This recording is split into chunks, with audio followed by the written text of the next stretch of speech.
हरे कृष्णा, राधे राधे। हम सभी साधक श्री चैतन्य महाप्रभु की चरितावली श्रवण कर रहे हैं। प्रसंग है भक्तों को भगवान के दर्शन को अग्रसारित करते हुए। प्रभु ने कुछ मुस्कुराते हुए कहा, बुरा काम कौन बताता है, बहुत अच्छा है, किंतु जिन्होंने भक्ति पथ का अनुसरण किया है उन्हें इस प्रकार की सिद्धियों और प्रक्रियाओं के चक्कर में पड़ने का प्रयोजन ही क्या है। यह कहकर प्रभु गंभीर घोष से इस श्लोक को पढ़ने लगे। न साधयति माम योगो न सांख्यम धर्म उद्धवा न स्वाध्याय त्यागो यथा भक्तिर मर्मो जिरता। प्रभु की ऐसी आज्ञा सुनकर मुरारी चुप हो गए। इस पर प्रभु ने कहा, मुरारी, तुम्हें ब्रह्मा की सिद्धि के लिए प्रक्रियाओं की शरण लेने की क्या आवश्यकता है। तुम्हारे भगवान तो जन्म सिद्ध हैं। तुम तो प्रभु के जन्म जन्मांतरों के भक्त हो। हनुमान के समान तुम्हारा भाव और विग्रह है। तुम साक्षात हनुमान ही हो। अपने रूप का तो स्मरण करो। मुरारी राम भक्त थे। प्रभु के स्मरण दिलाने पर वे अपने इष्ट देव का ध्यान करने लगे। उन्हें ऐसा भान हुआ कि मैं साक्षात हनुमान ही हूँ और अपने इष्ट देव के चरणों में बैठा हुआ उनकी पूजा कर रहा हूँ। उन्होंने ऊपर को आंख उठाकर प्रभु की ओर देखा। उन्हें प्रभु का रूप अपने इष्ट देव सीताराम के ही रूप में दिखाई देने लगा। अपने इष्ट देव को प्रभु के श्री विग्रह के रूप में देखकर मुरारी गदगद कंठ से स्तुति करने लगे और बार बार भूमि पर लौटकर साष्टांग प्रणाम करने लगे। प्रभु के वरदान मांगने की आज्ञा पर हाथ जोड़े हुए मुरारी ने अविचल श्री राम भक्ति की ही प्रार्थना की, जिसे प्रभु ने उनके मस्तक पर अपने पाद पद्य रखकर प्रेम पूर्वक प्रदान की। इसके अनंतर एक एक करके सभी भक्तों की बारी आई। अद्वैत, श्रीवास, वासुदेव सभी ने प्रभु से अहेतु की भक्ति की ही प्रार्थना की। हरिदास अपने को बहुत ही दीनहीन, कंगाल और अधम समझते थे। उन्हें प्रभु के सम्मुख होने में संकोच होता था, इसलिए वे सबसे दूर भक्तों के पीछे छिपे हुए बैठते थे। प्रभु ने गंभीर भाव से कहा, हरिदास, हरिदास कहाँ है, उसे हमारे सामने लाओ। सभी भक्त चारों ओर हरिदास जी को खोजने लगे। हरिदास जी सबसे पीछे सिकुड़े हुए बैठे थे। भक्तों ने उन्हें प्रभु के सम्मुख होने को कहा, किंतु वे तो प्रेम में बेसुध थे। भक्तों ने उन्हें उठाकर प्रभु के सम्मुख किया। हरिदास को सम्मुख देखकर प्रभु उनसे कहने लगे, हरिदास, तुम अपने को नीच मत समझो, तुम सर्वश्रेष्ठ हो। मेरी तुम्हारी एक ही जाति है। जो तुम्हारा स्मरण ध्यान करते हैं वे मानो मेरी ही पूजा करते हैं। मैं सदा ही तुम्हारे साथ रहता हूँ। तुम्हारी पीठ पर जब वैद्य पढ़ रहे थे तब भी मैं तुम्हारे साथ ही था। वे वैद्य तो मेरी ही पीठ पर पढ़ रहे थे। देख लो, मेरी पीठ पर अभी तक निशान बने हुए हैं। सभी भक्तों के कष्टों को मैं अपने ऊपर ही झेलता हूँ, इसलिए भारी से भारी कष्ट पड़ने पर भी भक्त दुखी नहीं होते। कारण कि जो लोग भक्तों को कष्ट देते हैं वे मानो मुझे ही कष्ट पहुँचाते हैं। इसलिए अब मैं दुष्टों का संहार न करके उद्धार करूँगा। तुमने मुझको दुष्टों के संहार की प्रार्थना नहीं की थी, किंतु उनकी बुद्धि शुद्धि और कल्याण की ही प्रार्थना की थी। इसलिए अब मैं उनसे सुमधुर नाम संकीर्तन द्वारा दुष्टों का उद्धार कराऊंगा।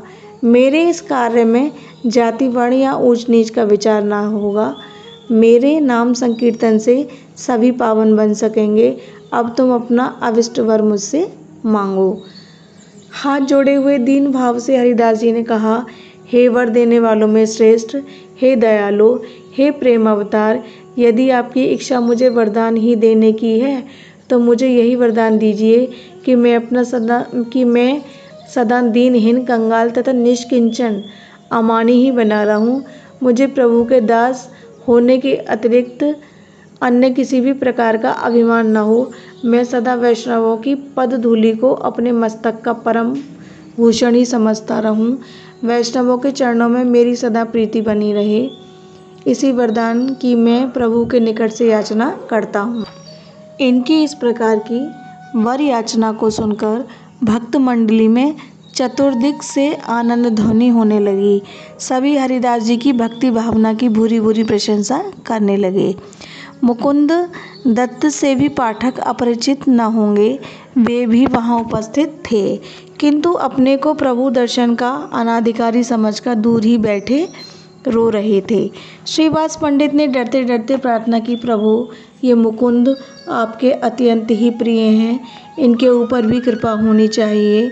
ये अपने को प्रभु के दर्शन तक का अधिकारी नहीं समझते।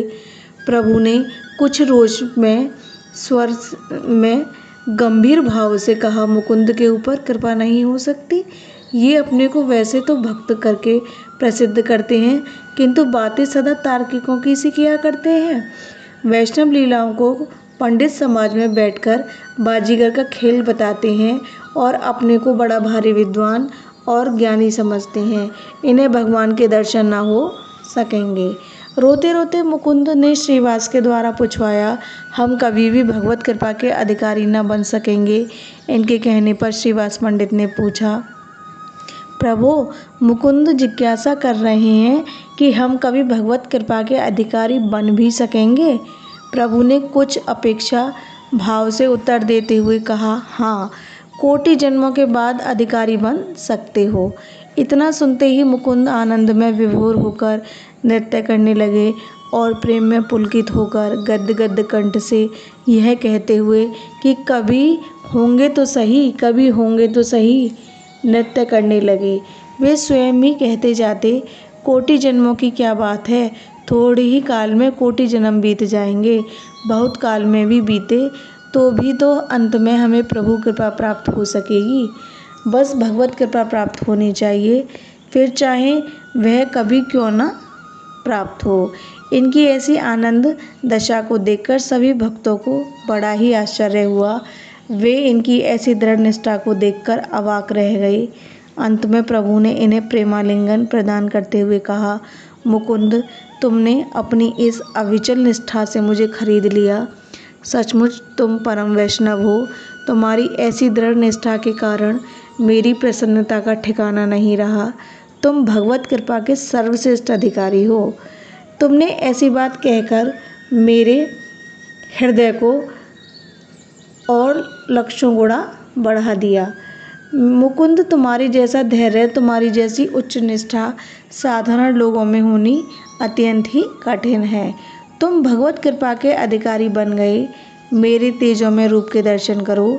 यह कहकर प्रभु ने उन्हें अपने तेजोमय रूप के दर्शन कराए और मुकुंद उस अलौकिक रूप के दर्शन से मूर्छित होकर पृथ्वी पर गिर पड़े। फिर सभी भक्तों ने अपनी अपनी भावना के अनुसार श्यामवर्ण, मुरली मनोहर, सीताराम, राधा कृष्ण, देवी देवता तथा अन्य भगवत रूपों के प्रभु के शरीर में दर्शन किए। जय जय श्री राधे।